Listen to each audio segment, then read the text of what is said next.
Welcome to our channel. నమస్కారం. చంద్రబాబు పాలనలో మహిళలకు రక్షణ లేదు అంటున్నారు వైఎస్ఆర్ కాంగ్రెస్ పార్టీ మహిళా నేతలు. నిజంగానే రక్షణ లేదా? గతంలో ఇంకా రక్షణ బాగుండేదా? జగన్మోహన్ రెడ్డి ముఖ్యమంత్రిగా ఉన్నప్పుడే మహిళలకి రక్షణ ఉందా? తెలుసుకునే ప్రయత్నం చేద్దాం. విశ్లేషణ మనతో పడుతున్నారు senior journalist doctor Vadlamani Kanakadurga గారు. వారిని మనం విశేషాలు తెలుసుకుందాం. నమస్తే మేడం. నమస్తే అండి. చంద్రబాబు పాలనలో మహిళలకు రక్షణ లేదని చెప్పి రోడ్డెక్కారు మహిళా నేతలు వైఎస్ఆర్ కాంగ్రెస్ పార్టీ నుంచి. జగన్ రెడ్డి హయాంలో మహిళలకు రక్షణ ఉందా? ఇవాళ కూటమి ప్రభుత్వంలో రక్షణ బాగుందా? అదే మళ్ళీ ప్రశ్న అవసరం అండి, దానికి జవాబు కూడా అవసరమా? కానీ సాక్షి అనే ఒక్కరాక్షల ఆర్టికల్ రాసినప్పుడు అది చదివినప్పుడు ఒక ప్రశ్న ఉత్పన్నం అవుతుంది. దానికి సమాధానం చెప్పాల్సిన బాధ్యత మనకు ఉంది. కాదని అంటల్లా, అంటే కంపారిజన్ అవసరం లేదని. కంపారిజన్ లేదులేండి. 5 సంవత్సరాలు 2019-24 అరాచక పాలన, విధ్వంసం, మహిళల మీద దాడులు, వాళ్ళ మానసికంగా గాయాలు, మహిళలకి అంటే శారీరకంగా మానసికంగా. అసలు ఇలా మొత్తం చిట్టా విప్పితే మళ్ళీ 3 ఏళ్ళు సరిపోతుంది. ఆయన కళ్ళు మూసుకుని తెరవమంటుంటాడు కదా. 3 సంవత్సరాలు సరిపోదేమో సమయం చెప్పుకోవడానికి. సరిపోదు. నేను కళ్ళు విప్పార్చుకుని వినాలి, కళ్ళు మూసుకుని వింటే కుదరదు. మనం లేపుతూ ఉండాలి 2 వేసి, కానీ ఆయన విను విను విను అంటూ. ఎందుకంటే 52,598 మంది మీద అత్యాచారాలు జరిగాయి జగన్మోహన్ రెడ్డి 5 ఏళ్ల పాలనలోనే. 5 ఏళ్ల పాలనలో. మీకు కావాలంటే వివరాలు ఇస్తాను ఒక్కసారి. చిన్న ఇదే అనుకోండి, కానీ ఎంత ఇంపాక్ట్ అనేది చెప్తాను మీకు కదా. ఇవి మహిళల మీద నేరాలు ఇప్పుడు నేను చెప్పింది 52,587 మంది మీద. ఇందులో 9 మంది బాలికల మీద యాసిడ్ పోశారు. యాసిడ్ దాతులు 9.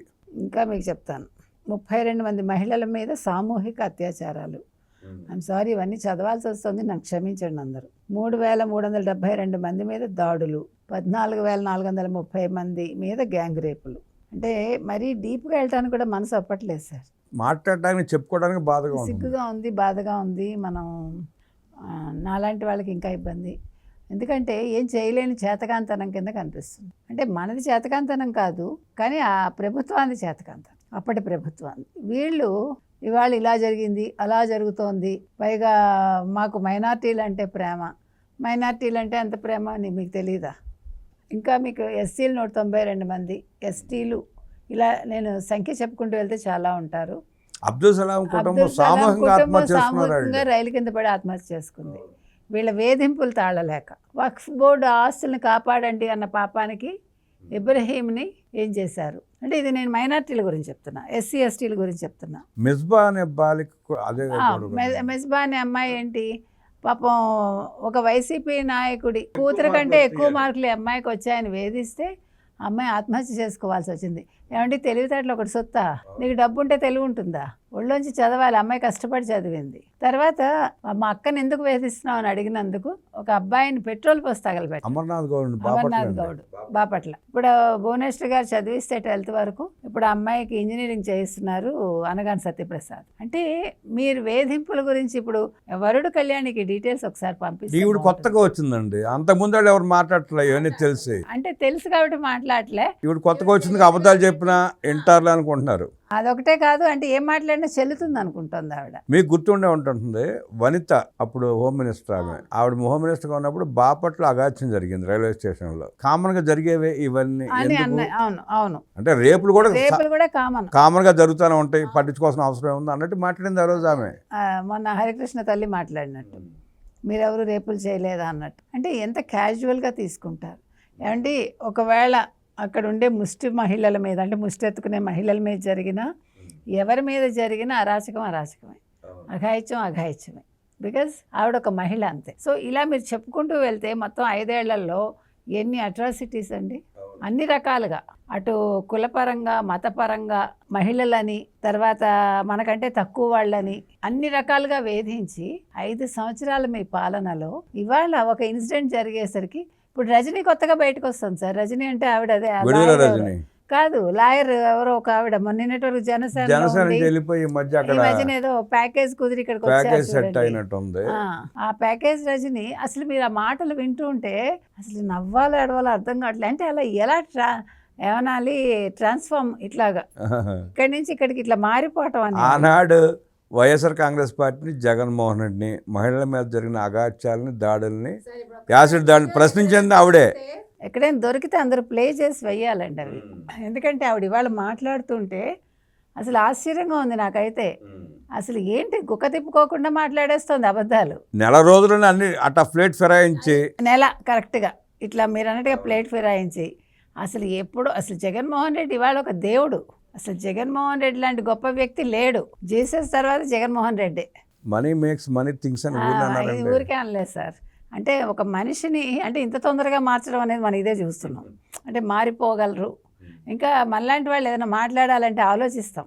అపోజిషన్ అయినా ఏదైనా కూడా మంచి చెడు విశ్లేషించేటప్పుడు ఈ మాట తూలచ్చో తూలకూడదు అబద్ధం చెప్పాలంటే ముందు చాలా ఆలోచన చేయాల్సి వస్తుంది. చాలా ఇబ్బంది. వాళ్ళేమో అలవగ్గా చెప్పుకుంటూ వెళ్ళిపోతారు. అసలు ఆవిడ అలా ఒక లాయర్ అయి ఉండి అలా మాట్లాడుతూ ఉంటే అది అసలు నాకు ఆశ్చర్యం వేసింది. పైగా నిలదీయడం వేరే. ఇప్పుడు బాగా ఆవిడ ఆరితేరినట్టున్నారు. మావిగన్ మీద ఆవిడ ఇచ్చిన విశ్లేషణ మీరు చూసి ఉండాల్సింది. మీ జన్మ తరించేది అసలు. చిత్రంగా ఉంది సార్ నాకైతే. అంటే ఒక మనిషి ఇంత మారతారనేది నేను రజనీని చూసాకే అర్థమైంది. సో ఏది ఏమైనా ఇవాళ వాళ్ళు ఆంధ్రప్రదేశ్లో ఉంటూ చంద్రబాబు నాయుడు కూటమి పాలన మీద వాళ్ళు మాట్లాడే మాటలు వింటూ ఉంటే ఏదో అంటారు చూడండి, అలా ఉంది. ఏదో దెయ్యాలు వేదాలు వెళ్ళించటం. కానీ ఇవాళ ఇన్ని కవర్లు చెప్తారండి వీళ్ళు. ఆ రోజు సాక్షి మీడియాలో కొమ్మినేని శ్రీనివాసరావు ఎవడో ఒక సన్యాసిని కూర్చోబెట్టి అమరావతి రాజధానిలో అమరావతి మహిళలు అమరావతి ప్రాంతంలో ఉండే మహిళలు వేసులు అన్నారు కదా.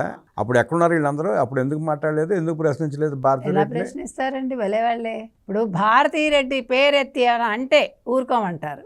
భారతీరెడ్డి మనం ఎందుకంటాం? మనకేం పని పాటలేదు. అంటే ఆ సాక్షి పత్రిక యజమాని భారతిరెడ్డి కాబట్టి తప్పకుండా ప్రస్తావిస్తాం. క్వశ్చన్ ఎక్కడ ఆర్టికల్ వరకు మాట్లాడతాం. వ్యక్తిగతంగా ఎవరైనా దూషణలకు వెళ్ళంగా మనకు అవసరం ఏముంది? మరి ఆమె యజమానంగా ఉన్న సాక్షి మీడియాలోనే కదా కూర్చోబెట్టి డిబేట్ పెట్టించింది. మరి ఎందుకు ప్రశ్నించారో, ఎందుకు అడగరు? ఆవిడ సమాధానం చెప్పాలి. యాక్చువల్లీ ఆవిడ వాళ్ళని ప్రశ్నించాలి, సిగ్గుతో తలదించుకోవాలి, క్షమాపణ చెప్పాలి. కానీ అవేమీ చేయకుండా మీరు అన్నట్టుగా అసలు ఈ లేని దానికి రంగులు పులిమి, ఉన్నది ఉన్నట్టుగా కాకుండా లేనిది ఉన్నట్టుగా మాట్లాడి ఇవాళ జగన్మోహన్ రెడ్డి ప్రశ్నిస్తున్నాడు. ఈ కూటమి ప్రభుత్వం వచ్చాక అసలు అట్రాసిటీస్ పెరిగిపోయాయి. ఆయన మాట్లాడుతుంటే నవ్వొస్తుంది. వంగలపూడి అనిత మీద ఆ రోజు ఎస్టీ అట్రాసిటీ కేసు పెట్టించిన గనుడు జగన్మోహన్ రెడ్డి. ఎస్సీల మీదే ఎస్సీల చేత అట్రాసిటీ కేసులు పెట్టించిన గొప్పవాడు ఎవడైనా ఉన్నాడంటే చరిత్రలో మిగిలిపోయేది జగన్మోహన్ రెడ్డి. వాళ్ళు ఇవాళ మాట్లాడటం, ఇవాళ అసలు వాళ్ళకి మాట్లాడే హక్కు అధికారం లేదండి. వాళ్ళు సిగ్గుతో తలదించుకోవాలి. 5 ఏళ్ళు వాళ్ళు ఏం చేశారు అనేదానికి ఇవాళ అన్ని సాక్ష్యాలు ఉన్నాయి. అంటే వాళ్ళు చేసిన ఘోరాలు నేరాలకి. అంతేగాని ఇవాళ వాళ్ళు ఏదో ఒకటి మాట్లాడాలని ఈ కూటమి ప్రభుత్వం మీద విరుచుకుపడ్డం కాదు. ఇవాళ ప్రజలన్నీ గమనిస్తున్నారండి. ప్రజలు ఒకటే అడుగుతున్నారు సార్, ఈ జగన్మోహన్ రెడ్డిని ఎప్పుడు అరెస్ట్ చేస్తారు? ఆ ఒక్కటి చేయించండి మీరు. ప్రజలు 3 ఏళ్ళు కళ్ళు మూసుకుంటారు. 29లో మళ్ళీ కూటమికి ఓట్లేస్తారు. మాట్లాడుతున్న ఆ వర్ధిని కళ్యాణి పక్కన ఉన్న విడుదల రజనీని కూడా అరెస్ట్ చేయమని కోరుతున్నారు. రోజాని, విడుదల రజనీని, శ్యామల్ని, తర్వాత పేర్ని నానిని, పేర్ని నాని భార్యని, ముందు వల్లభనేని వంశీ, తర్వాత కొడాలి నాని, అంబటి రాంబాబుని జోకర్లా చూస్తున్నారు అనుకోండి. చేసినా చెప్పాను ఒకటే. జగన్మోహన్ రెడ్డిని కోరుతున్నారు సార్. ఇవి కనుక చేస్తే కూటమి కళ్ళు మూసుకుని 3 ఏళ్ల పాలన ముగించుకుని మళ్ళా 29లో చంద్రబాబు నాయకత్వంలో ఖచ్చితంగా వచ్చి తీరుతుంది. ఈ అట్రాసిటీస్ ఇవన్నీ కూడా ఇప్పుడు వీళ్ళు దీని మీద చేసే రాద్ధాంతాలకి ఒక ఏమనాలి పరిష్కారం ఇచ్చినట్టుగా అవుతుంది. అమరావతి వేసుల రాజధాని అని చెప్పి డిబేట్లు పెట్టి చెప్పించిన భారతిరెడ్డిని ప్రశ్నించి తర్వాత రాష్ట్రంలో ఉన్న సమస్యల గురించి మాట్లాడు వరుడి కళని అంటూ సమాధానం ఇచ్చిన పట్లమాని గారికి ధన్యవాదాలు తెలియజేస్తూ నమస్కారం. నమస్తే సార్.